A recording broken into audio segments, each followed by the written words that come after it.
Zrel's body ached as he slumped in the dim chamber, his once pristine armor now caked in his own dark, viscous blood. The capture had been humiliating, but his captors, a ragtag group of humans, were laughable at best. Or so he thought. It wasn't supposed to be like this. The plan had been simple: invade, plunder, retreat. But the humans had fought back with a ferocity Zrel had never expected.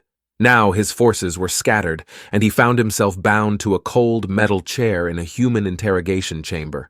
It wasn't his first time being captured, but it was the first time he'd been forced to reckon with a human like Mara. She entered the chamber slowly, the flickering overhead lights casting harsh shadows across her face. Her expression was a strange mix of grief and something more, a burning intensity that made Zrel uneasy. "You took my son," she said, voice trembling, not with fear but with rage suppressed to the point of precision. Her trembling hands betrayed her grief, but Zrel saw no weakness there, only raw, unfiltered purpose. When the interrogation began, Zrel scoffed. Mara was no warrior, just a woman clinging to futile hope. She wouldn't break him. She was nothing. Her first move was simple: silence. No words, no questions, just the sound of steel scraping against steel as she sharpened tools. The rhythmic rasping echoed through the chamber, burrowing into Zrel's mind. She let the sound stretch into eternity, punctuated only by the occasional hiss of the torch she held close enough for him to feel its searing heat. "You think I'm bluffing," she said finally, almost conversationally. Her voice was soft but carried the weight of a falling guillotine. "I'm not." Zrel tried mockery. "Humans are all bark, no bite. Do your worst." Her expression didn't flicker.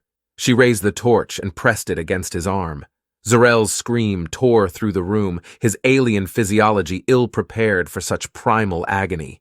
When she withdrew the torch, the smell of burnt flesh lingered, making his stomach churn. "That's just a taste," she whispered.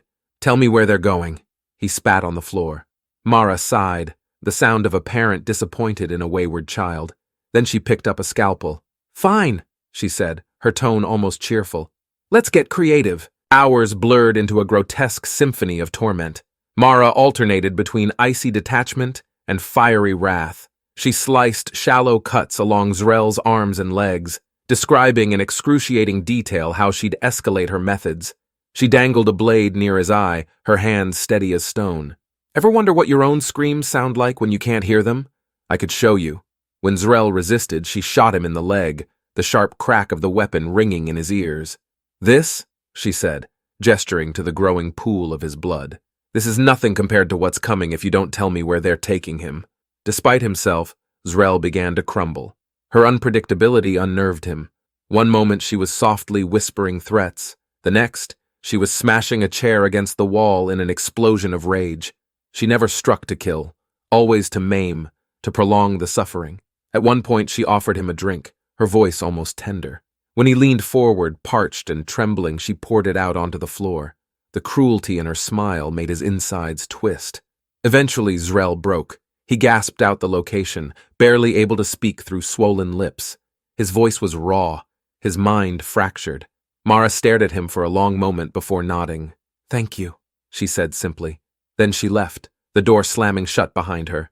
Zrel knew, deep in his fading consciousness, that he would never see the light again. The pursuit ship found the looters that same night. Mara stood on the deck as the human forces overwhelmed the alien thieves. She barely registered the victory, her mind fixed on one thing. When they opened a stolen cargo crate and found her son curled inside, unharmed, she dropped to her knees, pulling him into her arms. A couple of the crew members, standing nearby, exchanged glances. One, his voice filled with disbelief, looked to the other. "Did you hear what she did to that looter?" he asked, his eyes wide. "What does she do?" The other crew member shrugged. "She's an accountant,"